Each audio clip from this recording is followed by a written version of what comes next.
Hello student, स्वागत है आप सभी का ऑनलाइन स्टडी एकेडमी में, जहां पे हम डिस्कस कर रहे हैं रोजगार और निर्माण पत्रिका का। पिछले हफ्ते वीडियो आ नहीं पाई थी, पीडीएफ अवेलेबल नहीं था, तो आज के इस सेशन में हम 2 हफ्तों को कवर करेंगे, यानी कि 9 से लेकर 22 अक्टूबर तक के दोनों एडिशन कवर करेंगे।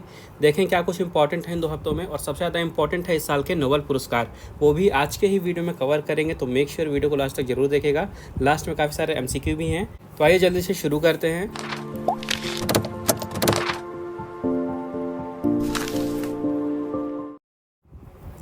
तो सबसे पहले और सबसे ज़्यादा इम्पॉर्टेंट चीज़ जो है इस वीडियो में, ये है नोबेल पुरस्कार के विजेताओं के नाम। 2023 के जो नोबेल पुरस्कार के विजेता हैं, इनकी लिस्ट आ चुकी है। ये जो नोबेल पुरस्कार है, ये 6 श्रेणियों में दिए जाते हैं। तो देखते हैं किन किन श्रेणी में किन्हें पुरस्कार दिए गए हैं।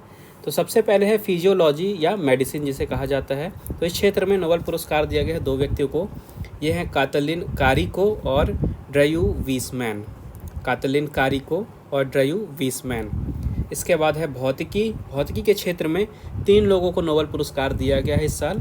ये हैं पियरे एंगोस्टिनी, फेरेंक क्राउज और एनी एल हुलियर।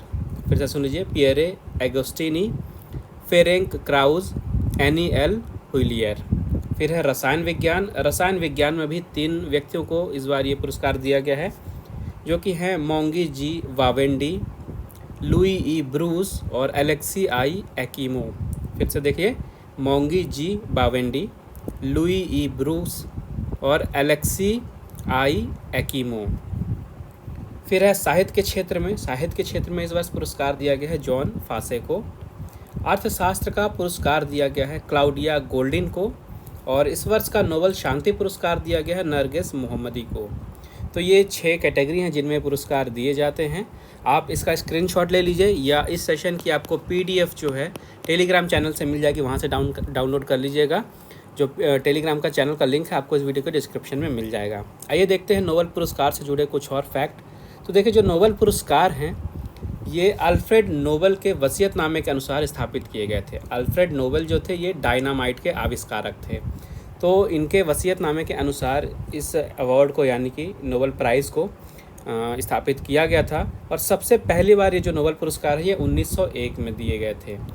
जो 6 श्रेणियां हैं ये आपको याद रखनी है: भौतिकी, रसायन, फिजियोलॉजी या चिकित्सा, साहित्य, शांति एवं अर्थशास्त्र। तो इन क्षेत्रों में ये पुरस्कार दिए जाते हैं। अब भारत की तरफ से बात करते हैं, तो कई बार क्वेश्चन में पूछा जा चुका है एग्जाम्स में कि नोबेल पुरस्कार प्राप्त करने वाले प्रथम भारतीय कौन हैं। तो ये हैं रविंद्रनाथ टैगोर जी। इन्हें 1913 में साहित्य के क्षेत्र में नोबेल पुरस्कार दिया गया था। और क्वेश्चन ये भी पूछा जा चुका है कि नोबेल पुरस्कार प्राप्त करने वाली प्रथम भारतीय महिला कौन थी। देखिए, जो रविंद्रनाथ टैगोर जी थे, ये प्रथम भारतीय थे। और अगर प्रथम भारतीय महिला की बात आती है, तो नोबेल पुरस्कार प्राप्त करने वाली प्रथम भारतीय महिला है मदर टेरेसा। इन्हें 1979 में शांति के क्षेत्र में नोबेल पुरस्कार दिया गया था। तो ये इम्पोर्टेंट कुछ फैक्ट हैं रिलेटेड नोबेल पुरस्कार से, इनको भी आपको याद रखना है, यहाँ से क्वेश्चन बनते हैं। फिर मूव करते हैं महत्वपूर्ण दिवस की तरफ। तो सबसे पहले 9 अक्टूबर को मनाया गया विश्व डाक दिवस, जिसकी थीम रखी गई थी, यानी विषय विश्वास के लिए एक साथ, एक सुरक्षित और जुड़े भविष्य के लिए सहयोग। 9 अक्टूबर को पूरे विश्व भर में विश्व डाक दिवस मनाया गया, उसके लिए थीम थी। तो 1874 में जो यूनिवर्सल पोस्टल यूनियन है, इसकी स्थापना की गई थी बर्न में। कब? 1874 में। तो इसी की स्थापना की वर्षगांठ के अवसर पे हर वर्ष ये दिन मनाया जाता है। जो हमारी डाक सेवा है, इसके बारे में लोगों को जागरूक करने के लिए, जो यहाँ काम कर रहे हैं उनको सम्मान देने के लिए, और कम्युनिकेशन के क्षेत्र में, संचार के क्षेत्र में डाक सेवा के महत्व को बताने के लिए। तो पूरे विश्व भर में 9 अक्टूबर को मनाया जाता है विश्व डाक दिवस, जबकि भारत में राष्ट्रीय डाक दिवस मनाया जाता है 10 अक्टूबर को। तो ये भी याद रखिएगा। अगर आपको वर्ल्ड पोस्ट डे पूछता है तो 9 अक्टूबर, और अगर नेशनल पोस्ट डे पूछता है तो 10 अक्टूबर। इसके बाद 11 अक्टूबर को मनाया गया अंतर्राष्ट्रीय बालिका दिवस। अंतर्राष्ट्रीय बालिका दिवस यानी कि international day of girl child. 11 अक्टूबर को ये दिन मनाया जाता है। इस वर्ष इसके लिए विषय रखा गया था लड़कियों के अधिकारों में निवेश, हमारा नेतृत्व, हमारा कल्याण। विषय भी आपको, यानी कि थीम भी आपको याद रखनी है। कई बार एग्जाम में डेट की बजाय थीम भी पूछ लेता है। तो पूरे विश्व भर में 11 अक्टूबर को ये अंतर्राष्ट्रीय बालिका दिवस मनाया जाता है, जिसकी शुरुआत यूनाइटेड नेशन यानी संयुक्त राष्ट्र ने सन 2011 में की थी। इंग्लिश में इसे international day of girl child कहा जाता है। और इसको मनाने के पीछे एम ये है जो कि फीमेल्स है, लड़कियां हैं, गर्ल चाइल्ड हैं, उनका विकास किया जाए, जो उनके अधिकार हैं उनको बताए जाएँ, उनके अधिकार उन्हें दिए जाएँ और जो समाज है उनमें उन्हें आगे बढ़ने के लिए बेहतर अवसर प्रदान किए जाएँ। इसके बाद 13 अक्टूबर को मनाया गया विश्व प्राकृतिक आपदा निवारण दिवस। विश्व प्राकृतिक आपदा निवारण दिवस कब मनाया गया? 13 अक्टूबर को। इसके लिए थीम रखा गया था एक लचीला भविष्य के लिए असमानता से लड़ना। थीम याद रखिएगा, एक लचीले भविष्य के लिए असमानता से लड़ना। तो वर्ष 2009 में जो संयुक्त राष्ट्र महासभा इन्होंने प्राकृतिक आपदा के प्रति जागरूकता और तबाही में कमी लाने की वैश्विक संस्कृति को बढ़ावा देने के लिए इस दिन की शुरुआत की थी, इस दिन की स्थापना की थी। विश्व प्राकृतिक आपदा निवारण दिवस कब मनाया जाता है? 13 अक्टूबर को। थीम भी याद रखिएगा। इसके बाद एक और इम्पॉर्टेंट डे है जो कि है विश्व खाद्य दिवस, वर्ल्ड फूड डे। 16 अक्टूबर को ये दिन मनाया जाता है। तो इस वर्ष इसके लिए थीम रखी गई है जल ही जीवन है। विषय है जल ही जीवन है विश्व खाद्य दिवस की। काफ़ी ज़्यादा इम्पॉर्टेंट है, याद रखिएगा। तो जो फूड एंड एग्रीकल्चर ऑर्गेनाइजेशन है, यानी कि संयुक्त राष्ट्र खाद्य और कृषि संगठन, 1945 में इसकी स्थापना 16 अक्टूबर के दिन ही की गई थी। तो उसी के वर्षगांठ के रूप में 16 अक्टूबर को मनाया जाता है विश्व खाद्य दिवस। और इसका मेन एम ये है कि जो हमारे खाने पीने की चीज़ें हैं उसके बारे में लोगों को जागरूक किया जाए, उसे वेस्ट ना करें और किस तरह से उससे न्यूट्रिशन प्राप्त करें, किस तरह से हेल्दी फूड खा के हम अपनी लाइफस्टाइल को बेहतर बना सकते हैं। तो जो फूड एंड एग्रीकल्चर ऑर्गेनाइजेशन है, यानी कि खाद्य और कृषि संगठन, इसके बारे में स्टैटिक याद रखिएगा। इसका मुख्यालय है रोम में। रोम कहाँ है? इटली में। जो ये है ऑर्गेनाइजेशन FAO, इसकी स्थापना हुई थी 1945 में। कब? 16 अक्टूबर को। और अभी यहाँ पे महासचिव हैं क्यू डोंगयू। फिर है अंतर्राष्ट्रीय गरीबी उन्मूलन दिवस जो कि मनाया गया 17 अक्टूबर को। तो जो गरीबी है, गरीबी जैसे वैश्विक मुद्दे पर लोगों का ध्यान आकर्षित करने के लिए हर साल 17 अक्टूबर को अंतर्राष्ट्रीय गरीबी उन्मूलन दिवस के रूप में मनाया जाता है। इसका मेन एम ये है कि जो लोग हैं और जो काफ़ी ज़्यादा गरीब हैं उनके अधिकारों की रक्षा की जाए, उनको उनके अधिकार दिलाए जाए और समाज से जो गरीबी है वहाँ से लोगों को बाहर निकाला जाए। इस वर्ष इसके लिए विषय रखा गया था सभ्य कार्य और सामाजिक सुरक्षा, सभी के लिए व्यवहार में सम्मान लाना। थीम याद रखिएगा, सभ्य कार्य और सामाजिक सुरक्षा, सभी के लिए व्यवहार में सम्मान लाना। और वहीं इम्पॉर्टेंट डेज़ की बात करते हैं तो जो सबसे ज़्यादा इम्पॉर्टेंट डे है ये है संयुक्त राष्ट्र दिवस, यूनाइटेड नेशंस डे। देखिए, यूनाइटेड नेशन एक ऐसा टॉपिक है जो कि आप इंडिया का कोई भी एग्ज़ाम देख लेंगे तो उसमें क्वेश्चन आते ही आते हैं। तो अब यहाँ पे संयुक्त राष्ट्र दिवस है जो कि संयुक्त राष्ट्र की स्थापना से जुड़ा हुआ है। तो ये जो डे है काफ़ी ज़्यादा इम्पॉर्टेंट हो जाता है अपने आप में। तो जो यूनाइटेड नेशंस डे है, संयुक्त राष्ट्र दिवस, ये प्रतिवर्ष 24 अक्टूबर को मनाया जाता है। 1945 में 24 अक्टूबर के दिन इस अंतर्राष्ट्रीय संगठन की निर्माण हुई थी, जिसी के वर्षगांठ के रूप में संयुक्त राष्ट्र दिवस 24 अक्टूबर को मनाया जाता है। इस साल इसके लिए थीम रखी गई है, यानी विषय है समानता, स्वतंत्रता और सभी के लिए न्याय। ये थीम याद रखिएगा, समानता, स्वतंत्रता और सभी के लिए न्याय। तो जो संयुक्त राष्ट्र है इसको स्थापित करने का मेन एम ये था कि अंतर्राष्ट्रीय में जो लड़ाई झगड़े हो रहे हैं उनको रोकना और राष्ट्रों के बीच में सहयोग को स्थापित करना। इसी के लिए संयुक्त राष्ट्र की स्थापना की गई थी। जो संयुक्त राष्ट्र है इसका मुख्यालय है न्यूयॉर्क में। सदस्यता की बात करें तो 193 सदस्य हैं और 2 ऑब्जर्वर स्टेट हैं। स्थापना हुई थी 24 अक्टूबर 1945 में और महासचिव हैं एंटोनियो गुटेरेस। कुछ और स्टैटिक देखते हैं तो संयुक्त राष्ट्र के जो प्रमुख अंग हैं ये हैं संयुक्त राष्ट्र महासभा, संयुक्त राष्ट्र सुरक्षा परिषद, संयुक्त राष्ट्र सचिवालय, आर्थिक एवं सामाजिक परिषद, अंतर्राष्ट्रीय न्यायालय और संयुक्त राष्ट्र न्यास परिषद। तो ये प्रमुख अंग हैं। और संयुक्त राष्ट्र की 6 आधिकारिक भाषाएं भी हैं, ये भी एग्ज़ाम में पूछा जा चुका है। कौन कौन सी हैं? तो 6 आधिकारिक भाषाएं हैं अरबी, चीनी, फ्रेंच, अंग्रेजी, रूसी और स्पेनिश। तो ये 6 आधिकारिक भाषाएं भी आपको याद रखनी हैं। इसके बाद कुछ और करंट अफेयर में से देखते हैं। तो सबसे पहले यहाँ पे सेना नर्सिंग सेवा ने 1 अक्टूबर को अपना 98 यानी 98वां स्थापना दिवस मनाया है। तो यह सशस्त्र बलों की सबसे पुरानी और सबसे प्रतिष्ठित महिला सेवाओं में से एक है, सेना नर्सिंग सेवा, और इन्होंने 1 अक्टूबर 2023 को अपना स्थापना दिवस मनाया है। फिर यहाँ पे सूचना एवं प्रसारण राज्य मंत्री हैं डॉक्टर एल मुरुगन। इन्होंने 15वें ताशकंद अंतर्राष्ट्रीय फिल्म समारोह के उद्घाटन में भारत का प्रतिनिधित्व किया है।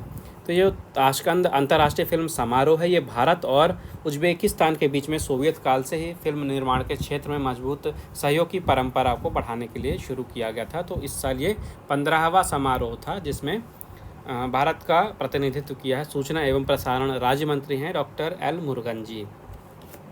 इसके बाद राष्ट्रीय निवेश और अवसंरचना फंड ने $600 मिलियन का भारत जापान फंड लॉन्च करने के लिए जापान बैंक का इंटरनेशनल कोऑपरेशन के साथ साझेदारी की है। कितना फंड है? $600 मिलियन। ये अमाउंट याद रखना है। बैंक का नाम याद रखना है, जापान बैंक के इंटरनेशनल कोऑपरेशन के साथ इन्होंने साझेदारी की है। फिर यहाँ पे सिक्किम में बाढ़ आई थी, तो केंद्र सरकार ने बाढ़ग्रस्त सिक्किम में आपदा सहायता के रूप में 45 करोड़ रुपए जारी किए हैं ताकि वहाँ पे जो भी लोग पीड़ित हैं, जो भी नुकसान हुआ है, उसको मदद मिल सके। 45 करोड़ रुपए जारी किए गए हैं। फिर यहाँ पे भारत का पहला जैव विविधता अनुवांशिक सिल्क पार्क हाल ही में शुभारंभ किया गया है। इसका कहाँ पे शुभारंभ किया गया है? ये है मध्य प्रदेश के पचमढ़ी में। तो ये भारत का पहला जैव विविधता अनुवांशिक सिल्क पार्क होगा, इसलिए इम्पॉर्टेंट है क्योंकि भारत में पहला है। पचमढ़ी में इसका शुभारंभ किया गया है। इसका नाम है पचमढ़ी सिल्क टेक पार्क और ये देश का एकमात्र ऐसा स्थल है जहाँ पे चारों प्रकार के रेशम, देखिए जो रेशम यहाँ से साइंस का क्वेश्चन बन सकता है, तो रेशम है इसके 4 प्रकार होते हैं, मलबरी, ईरी, टसर और मूंगा शहतूत। तो ये चारों प्रकार के जो रेशम है इनका उत्पादन भी यहाँ किया जाएगा और इनका संवर्धन भी किया जाएगा। फिर चर्चा में है एशियाई विकास बैंक यानी एशियन डेवलपमेंट बैंक। तो जो बांग्लादेश है यहाँ पे कई तरह की बीमारियाँ हैं, उनके लिए टीकों को डेवलप करना है। तो उन टीकों के उत्पादन के लिए जो एशियाई विकास बैंक है यानी एशियन डेवलपमेंट बैंक, ये बांग्लादेश को $338 मिलियन की सहायता प्रदान करेगा। कितना अमाउंट है? $338 मिलियन। किस देश को दिया जाएगा? बांग्लादेश को। किस बैंक के द्वारा दिया जाएगा? एशियाई विकास बैंक के द्वारा। अब जो एशियाई विकास बैंक है इसकी स्थापना की गई थी 1969 में। इसका मुख्यालय है फिलीपींस के मनीला में। सदस्यता की बात करें तो 69 मेंबर्स हैं और अध्यक्ष हैं अभी प्रेजेंट में मसात्सुगु असाकावा। तो ये स्टैटिक यहाँ से आपको याद रखने हैं। इसके बाद अभी हाल ही में हुआ था विश्व कॉफ़ी सम्मेलन। तो भारत में कॉफ़ी का जो आर्थिक महत्व है इसको और भी ज़्यादा डेवलप करने के लिए, उजागर करने के लिए हाल ही में बेंगलुरु में 5वां विश्व कॉफ़ी सम्मेलन आयोजित किया गया था। तो यहाँ पे आपको सिटी याद रखना है, किस सिटी में हुआ था ये सम्मेलन। इस तरह से क्वेश्चन पूछे जाते हैं। तो ये विश्व कॉफ़ी सम्मेलन था 5वां, कहाँ पे हुआ है? बेंगलुरु में हुआ है। और इम्पॉर्टेंट है क्योंकि पहली बार एशिया में विश्व कॉफ़ी सम्मेलन का आयोजन किया गया है। एशिया में पहली बार हुआ है, कहाँ पे? बेंगलुरु में। फिर यहाँ पे हैं Mexican Indian Uma Sophia Srivastava. Uma Sophia Srivastava ये मैक्सिकन इंडियन पर्सन हैं। 16 वर्ष की उम्र में इन्हें मिस टीन यूएसए, ठीक है, इन्हें मिस टीन यूएसए 2023 के लिए चुना गया है। इनका नाम है उमा सोफिया श्रीवास्तव और इनकी उम्र है अभी 16 वर्ष। फिर है मोहम्मद मुइज्जू, ये अभी हाल ही में मालदीव के नए राष्ट्रपति निर्वाचित हुए हैं। मालदीव में अभी राष्ट्रपति चुनाव हुए थे, यहाँ पे ये नए राष्ट्रपति के रूप में निर्वाचित हुए हैं मोहम्मद मुइज्जू। जो मालदीव है यहाँ पे पहले राष्ट्रपति कौन थे? तो पहले थे इब्राहिम मोहम्मद सोली। अब इनकी जगह नए राष्ट्रपति बन गए हैं कौन? मोहम्मद मुइज्जू। मालदीव की जो मुद्रा है ये है मालदीवियन रुपया और राजधानी है माले। फिर है वाइस एडमिरल तरुण सोबती। वाइस एडमिरल तरुण सोबती हाल ही में ये नौसेना के नए उप प्रमुख बनाए गए हैं। इन्होंने अपना कार्यभार संभाल लिया है। इसके बाद है मो बोबाट। तो आईपीएल में जो आरसीबी है यानी कि रॉयल चैलेंजर बेंगलुरु, इन्होंने मो बोबाट को अपना नया क्रिकेट निदेशक नियुक्त किया है। इसके बाद है प्रतिष्ठित कृषि वैज्ञानिक MS स्वामीनाथन। काफ़ी फेमस कृषि वैज्ञानिक थे, काफ़ी अवार्ड भी जीते थे इन्होंने। तो MS स्वामीनाथन जी का भी हाल ही में 98 वर्ष की आयु में निधन हो गया है। तो आपको याद रखना है, यहाँ से क्वेश्चन बन सकता है कि MS स्वामीनाथन किस क्षेत्र से संबंधित थे? तो ये कृषि विज्ञान से संबंधित थे। इसके अलावा इनसे ये भी पूछ सकता है क्वेश्चन कि कौन से वर्ष में कौन सा पुरस्कार दिया गया था। तो आइए देखते हैं। सबसे पहले इन्हें 1967 में पद्मश्री से सम्मानित किया गया था। उसके बाद 1972 में इन्हें पद्म भूषण से सम्मानित किया गया था और उसके बाद 1989 में इन्हें पद्म विभूषण से भी सम्मानित किया गया था। तो ये अवार्ड और ईयर भी आपको याद रखने हैं। फिर यहाँ पे देखिए नटराज की विश्व की सबसे बड़ी प्रतिमा थी, जो कि अभी हाल ही में G20 शिखर सम्मेलन हुआ था भारत मंडपम में। G20 शिखर सम्मेलन ऑलरेडी आपको बता चुका हूँ, काफ़ी ज़्यादा इंपॉर्टेंट था क्योंकि अध्यक्षता थी भारत के पास। तो भारत मंडपम में स्थापित की गई थी अष्टधातु से बनी नटराज की ये प्रतिमा, और ये इम्पॉर्टेंट थी क्योंकि ये विश्व की सबसे बड़ी नटराज की प्रतिमा थी। तो इसके जो प्रमुख शिल्पीकार थे राधा कृष्णन जी, इनको हाल ही में सम्मानित गया है। तो जिसके कारण से मूर्ति जो है काफ़ी चर्चा में रही है, तो याद रखना है। फिर यहाँ पे नेपाल के पर्वतारोही हैं कामी रीता शेरपा। तो हाल ही में इन्होंने 8000 मीटर की चढ़ाई की है और ये 42वीं बार इन्होंने 8000 मीटर की चढ़ाई की है और नया विश्व रिकॉर्ड बनाया है। विश्व रिकॉर्ड है सबसे ज़्यादा बार 8000 मीटर की चढ़ाई करने का। इसके पहले ये जो रिकॉर्ड था ये नेपाल के ही पर्वतारोही निम्स पूर्जा के नाम था। इन्होंने 8000 मीटर की जो ऊंचाई थी इस पे 41 बार चढ़ाई की थी और अब कामी रीता शेरपा ने 42वीं बार इस 8000 मीटर की चढ़ाई को पूरा किया है और नया रिकॉर्ड बनाया है। फिर यहाँ पे हैं चेतना मारू। तो ये लंदन में रहती हैं, भारतीय मूल की लेखिका हैं चेतना मारू। हाल ही में इनका पहला उपन्यास आया था वेस्टर्न लेन, उपन्यास का नाम था वेस्टर्न लेन। तो इसको 2023 के बुकर पुरस्कार की अंतिम सूची में शामिल किया गया है। तो कभी भी पुस्तक और लेखक यानी बुक और ऑथर के क्वेश्चन बनते हैं तो यहाँ पे क्वेश्चन आने के चांसेस हैं, क्योंकि अंतिम सूची में शामिल कर लिया गया है और बुकर पुरस्कार काफ़ी बड़ा पुरस्कार है लिटरेचर के क्षेत्र में। तो भारतीय मूल की लेखिका हैं चेतना मारू, याद रखिएगा। इनका उपन्यास था वेस्टर्न लेन, जिसको इस सूची में शामिल किया गया है। इसके बाद यहाँ पे एक नया ग्रह मिला है और ये ग्रह बताया जा रहा है कि ऐसा ग्रह है जो पूरी तरह से सॉलिड लोहे का बना हुआ है। ये जो ग्रह है इसका आकार पृथ्वी के ही बराबर है लगभग। इम्पॉर्टेंट है इसका नाम दिया गया है ग्लीज 367b। ग्रह का नाम दिया गया है ग्लीज 367b और आप पिक्चर में देख सकते हैं कुछ इस तरह से दिखता है ये। फिर यहाँ पे ताइवान से न्यूज़ है। तो हाल ही में ताइवान ने अपनी पहली स्वदेशी पनडुब्बी बनाई है और दुनिया के सामने पेश किया है। ताइवान की इस पहली स्वदेशी पनडुब्बी का नाम याद रखिएगा, इसका नाम दिया गया है नारवॉल। नारवॉल का मतलब होता है समुद्री राक्षस। तो अभी हाल ही में इसी नारवॉल का अनावरण किया गया है और ये चर्चा में रहा है। फिर नेपाल से ही एक और न्यूज़ है। नेपाल में मानसून खत्म होने की खुशी में एक उत्सव मनाया गया जो कि था इंद्र जातार उत्सव। उत्सव का नाम था इंद्र जातार उत्सव, जो कि मानसून खत्म होने की खुशी में मनाया गया। आपको याद रखना है कि किस देश में मनाया जाता है ये त्यौहार। ये मनाया जाता है नेपाल में।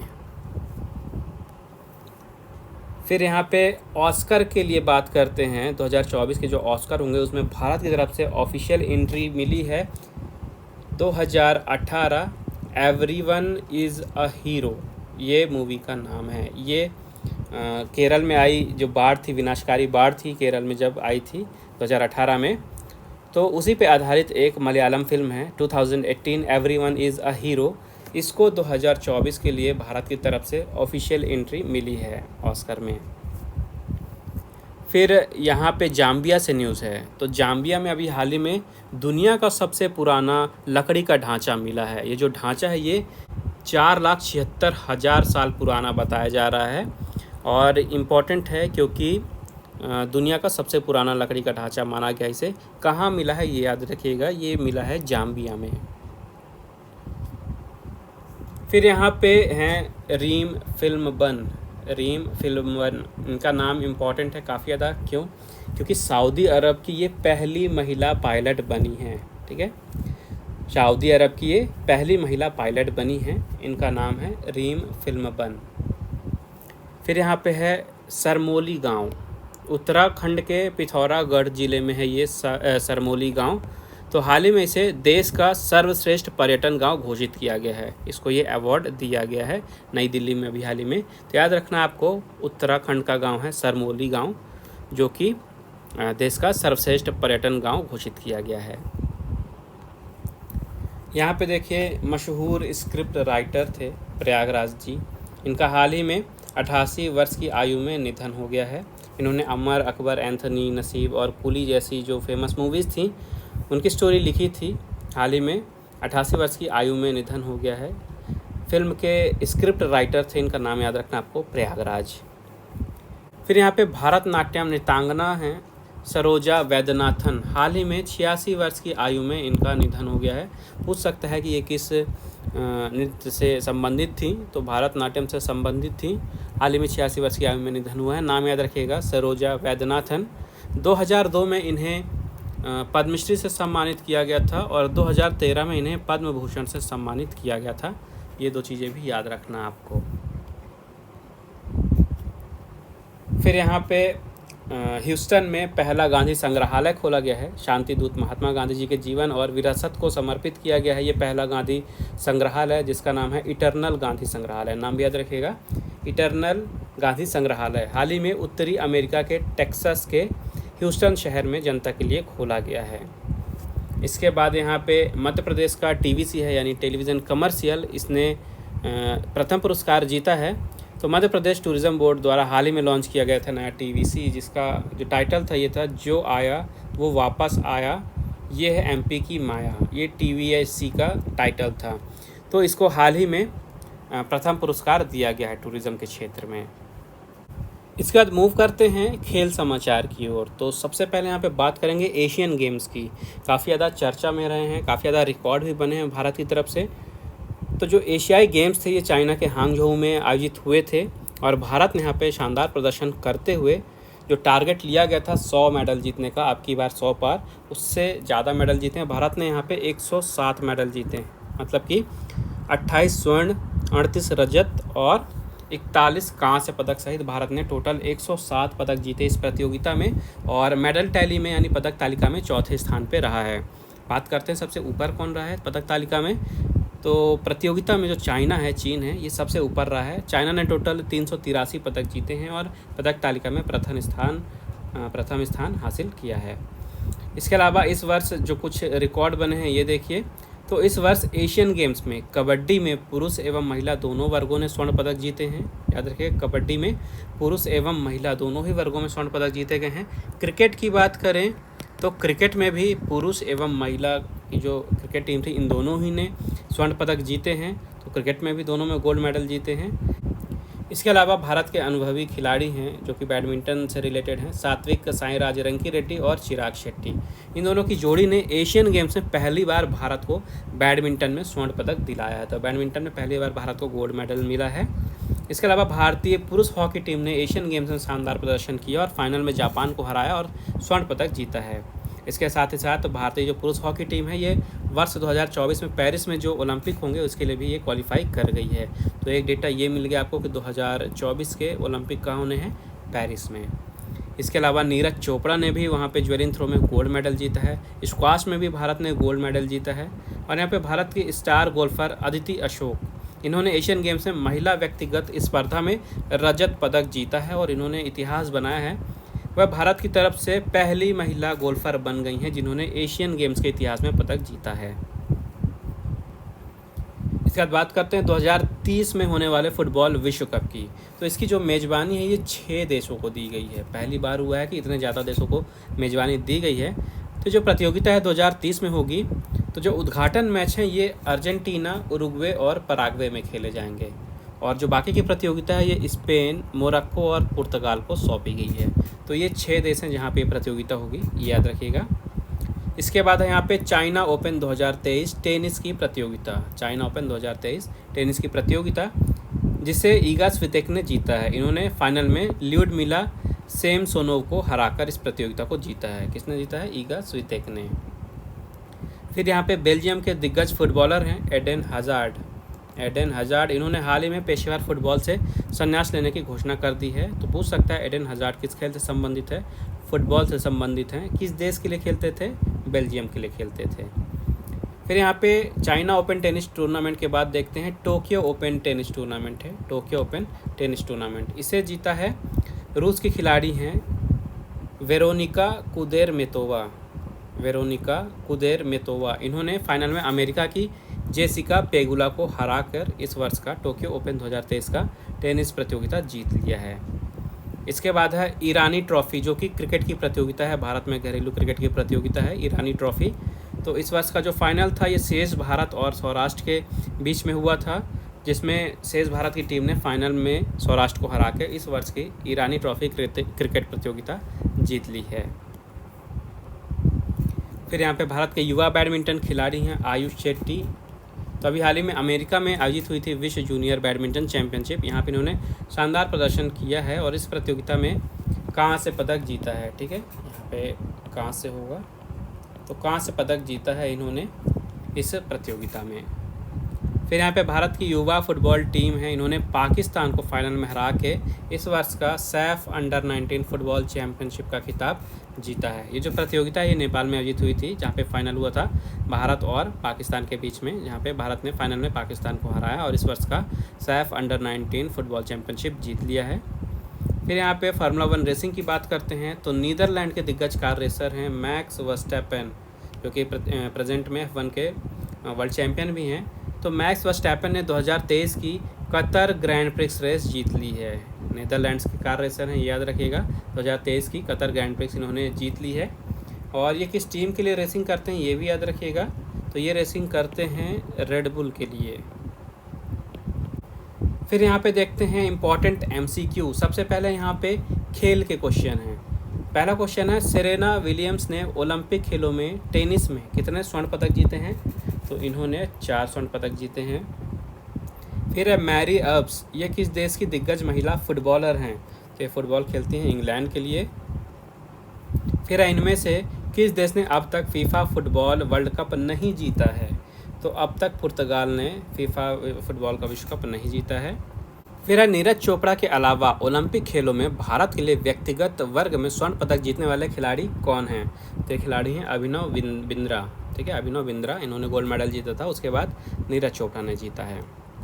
फिर इस वर्ष वर्ल्ड एथलेटिक्स चैंपियनशिप में किस खिलाड़ी ने पुरुष वर्ग में 100 मीटर दौड़ में स्वर्ण पदक जीता है? तो इस वर्ष स्वर्ण पदक जीता है नोआल लायल्स ने। फिर है वनडे अंतर्राष्ट्रीय क्रिकेट में दोहरा शतक बनाने वाले पहले बल्लेबाज कौन हैं? तो ये हैं सचिन तेंदुलकर। नेक्स्ट है फार्मूला 1 रेसर कार्लोस सेंज, ये किस देश के कार रेसर हैं? तो ये रेसिंग करते हैं स्पेन के लिए। फिर इनमें से किस खिलाड़ी ने बैडमिंटन विश्व चैंपियनशिप में सबसे ज़्यादा स्वर्ण पदक जीते हैं? सबसे ज़्यादा स्वर्ण पदक जीते हैं लिन डेन ने। फिर है साडियो माने, ये किस देश के लोकप्रिय अंतर्राष्ट्रीय फुटबॉलर हैं? तो ये फुटबॉल खेलते हैं सेनेगल के लिए। फिर भारत ने किस वर्ष पहली बार ICC one day cricket world cup जीता था? तो भारत ने पहली बार वर्ष 1983 में वनडे वर्ल्ड कप जीता था। नेक्स्ट इनमें से किस शहर में ICC one day cricket world cup 2023 का फाइनल खेला जाएगा? तो इस साल ये प्रतियोगिता भारत में खेली जा रही है, आप सभी को पता है, काफ़ी ज़्यादा इंपॉर्टेंट है। और जो फाइनल मैच है ये अहमदाबाद के नरेंद्र मोदी स्टेडियम में खेला जाएगा। फिर है वर्ष 2022 में किस क्लब ने UEFA चैंपियंस लीग प्रतियोगिता जीती है? तो ये प्रतियोगिता जीती है रियल मैड्रिड ने। फिर है टेनिस खिलाड़ी राफेल नडाल ने अब तक कितने ग्रैंड स्लैम टाइटल जीते हैं? तो इन्होंने अब तक 22 ग्रैंड स्लैम टाइटल जीत लिए हैं। फिर इस वर्ष मलेशिया ओपन बैडमिंटन ओपन में पुरुष एकल वर्ग में चैंपियन कौन बने हैं? तो इस वर्ष चैंपियन बने विक्टर एक्सेल्सन। फिर इनमें से किस गेंदबाज ने ICC वनडे विश्व कप में सबसे ज़्यादा विकेट लिए हैं? सबसे ज़्यादा विकेट लिए हैं ग्लेन मैकग्राथ ने। फिर इनमें से किस खिलाड़ी ने बर्लिन ओपन 2023 में महिला एकल वर्ग का खिताब जीता है? तो ये खिताब जीता है पेत्रा क्वितोवा ने।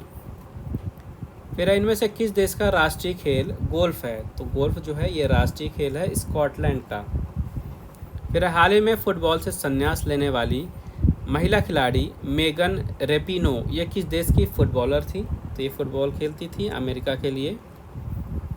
फिर किस देश ने सबसे ज़्यादा बार टेनिस टूर्नामेंट डेविस कप जीते हैं? तो सबसे ज़्यादा बार ये टूर्नामेंट जीता है अमेरिका ने। फिर भारत की महिला मुक्केबाज MC मैरी कॉम ने वर्ल्ड बॉक्सिंग चैंपियनशिप में कितने स्वर्ण पदक जीते हैं? तो इन्होंने 6 स्वर्ण पदक जीते हैं वर्ल्ड बॉक्सिंग चैंपियनशिप में। नेक्स्ट है इनमें से किस क्रिकेटर ने 6 बार ICC one day cricket world cup में हिस्सा लिया है? तो ये हैं सचिन तेंदुलकर। फिर है निकहत जरीन, ये किस खेल में भारत का प्रतिनिधित्व करती हैं? तो ये प्रतिनिधित्व करती है मुक्केबाजी में। फिर है इंग्लैंड के स्टार फुटबॉलर हैरी केन, इन्होंने किस क्लब के साथ करार किया अभी हाल ही में? तो इन्होंने हाल ही में बायर मुनिक के साथ करार किया है। नेक्स्ट है सरबिटन ट्रॉफी, ये किस खेल से संबंधित एक प्रतियोगिता है? तो सरबिटन ट्रॉफी जो है यह संबंधित है टेनिस से। नेक्स्ट है इनमें से किस बल्लेबाज ने आईसीसी वनडे विश्व कप में सबसे बड़ी पारी खेली है? तो ये बल्लेबाज हैं मार्टिन गुप्टिल।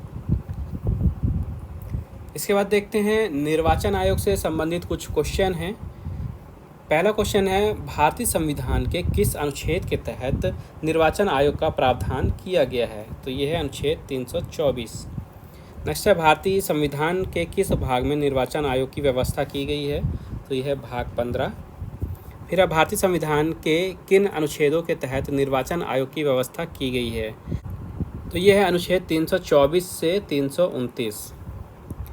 फिर भारत के मुख्य निर्वाचन आयुक्त की नियुक्ति कौन करता है? तो इनकी नियुक्ति करते हैं राष्ट्रपति।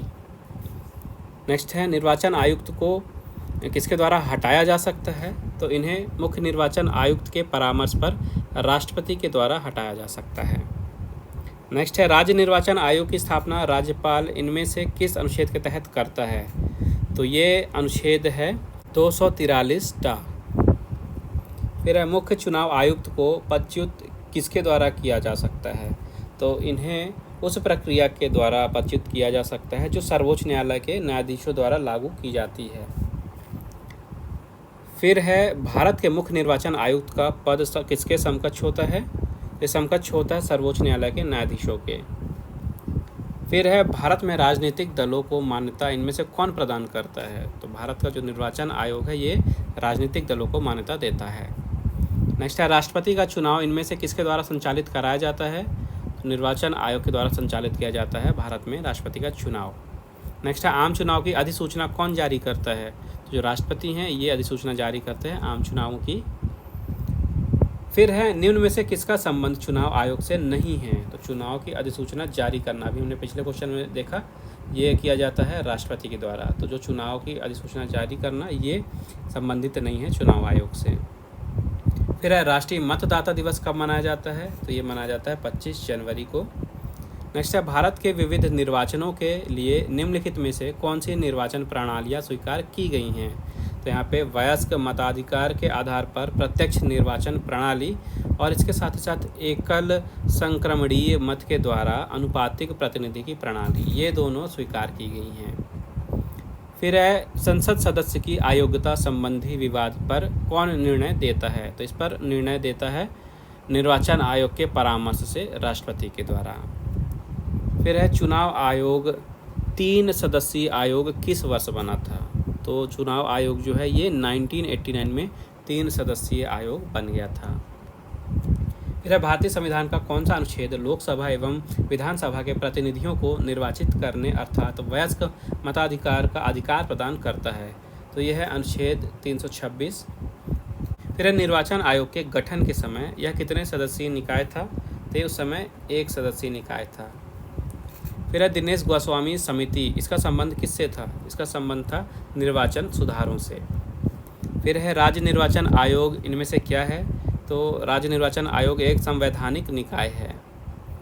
नेक्स्ट संविधान के किस अनुच्छेद द्वारा वयस्क मताधिकार को मान्यता दी गई है? तो ये है अनुच्छेद 326। नेक्स्ट है सांसदों की अयोग्यता के विवाद का निर्णय करते समय राष्ट्रपति किसके परामर्श से कार्य करेगा? तो ये परामर्श लिया जाएगा भारत के निर्वाचन आयोग से। फिर वर्तमान में निर्वाचन आयोग कितने सदस्यीय निकाय है? तो ये 3 सदस्यीय निकाय है। नेक्स्ट है निर्वाचन आयोग इनमें से किसके निर्वाचन का संचालन, अधीक्षण, निर्देशन एवं नियंत्रण करता है? तो यहाँ पे संसद सदस्य एवं राष्ट्रपति, विधानमंडल के सभी निर्वाचन और उपराष्ट्रपति, इन सभी का नियंत्रण जो है निर्वाचन आयोग करता है। नेक्स्ट है पंचायतों व नगरीय निकायों के चुनाव का संचालन इनमें से किसके माध्यम से कराया जाता है? तो ये कराया जाता है राज्य निर्वाचन आयोग के माध्यम से। फिर चुनाव आयोग का गठन इनमें से किस तिथि को किया गया था? तो इसका गठन किया गया था 25 जनवरी 1950 में। फिर राज्य निर्वाचन आयुक्त की नियुक्ति इनमें से किसके द्वारा की जाती है? उनकी नियुक्ति की जाती है राज्यपाल के द्वारा। फिर है भारत की एकमात्र महिला मुख्य निर्वाचन आयुक्त कार्यवाहक इनमें से कौन थी? तो ये हैं वीएस रमा देवी। इसके बाद इतिहास के क्वेश्चन हैं, हिस्ट्री के, इन्हें भी देख लेते हैं। पहला क्वेश्चन है मोहनजोदड़ो में सबसे बड़ी इमारत कौन सी थी? तो ये थी अन्ना नगर। फिर है सिंधु घाटी सभ्यता का कौन सा स्थान भारत में स्थित है? तो स्थान है लोथल। फिर है सिंधु घाटी सभ्यता का कौन सा स्थल वर्तमान में पाकिस्तान में है? तो स्थान है हड़प्पा। नेक्स्ट है सिंधु घाटी के जो लोग थे किसकी पूजा करते थे? तो ये पूजा करते थे पशुपति की। फिर है सिंधु सभ्यता के लोग किस धातु से अपरिचित थे? सिंधु सभ्यता के लोग अपरिचित थे लोहे से। नेक्स्ट बताना है गोत्र शब्द का प्रयोग सबसे पहले कहाँ हुआ था? तो इसका प्रयोग हुआ था ऋग्वेद में सबसे पहले। नेक्स्ट है किस वेद में जादू, माया और वशीकरण का वर्णन मिलता है? तो ये मिला है अथर्ववेद में। नेक्स्ट बताना है आलार कलाम कौन थे? तो आलार कलाम थे बुद्ध के गुरु। फिर है मनुष्य ने सबसे पहले किस धातु का प्रयोग किया था? तो मनुष्य ने सबसे पहले तांबे का प्रयोग किया था। नेक्स्ट है पश्चिम मध्य प्रदेश में नर्मदा नदी के तट पर किस ताम्रपाषाण संस्कृति का विकास हुआ था? तो यहाँ पे मालवा संस्कृति और कायथा संस्कृति, इन दोनों का विकास हुआ था। नेक्स्ट है ऋग्वेद की मूल लिपि कौन सी थी? तो ऋग्वेद में मूल लिपि थी ब्राह्मी। फिर है ताम्रपाषाणिक संस्कृति किसे कहते हैं? तो ये वो युग है जहाँ पे तांबे और पत्थर के जो औजार थे उनका उपयोग एक साथ हुआ था, तो उस युग को ताम्रपाषाणिक संस्कृति कहा जाता है। फिर है ताम्रपाषाणिक संस्कृतियाँ कहाँ कहाँ पाई गई हैं? तो ये पाई गई हैं दक्षिण पूर्वी राजस्थान में, मध्य प्रदेश के पश्चिमी भाग में, इसके अलावा महाराष्ट्र और पूर्वी भाग में। फिर है ताम्रपाषाण काल में लोग कपड़ा तैयार करते थे, इसका अवशेष कहाँ से मिला है? तो इसका अवशेष मिला है महाराष्ट्र में। नेक्स्ट बताना है कि यज्ञ संबंधित विधि विधानों का ज्ञान कहाँ से प्राप्त हुआ है? तो इसका ज्ञान मिला है यजुर्वेद से। फिर किस संस्कृति को बनास संस्कृति कहते थे? तो ये थी आहड़ संस्कृति। नेक्स्ट है अग्निकुंड के साक्ष्य कहाँ से प्राप्त हुए हैं? तो अग्निकुंड के साक्ष्य प्राप्त हुए हैं कालीबंगा से।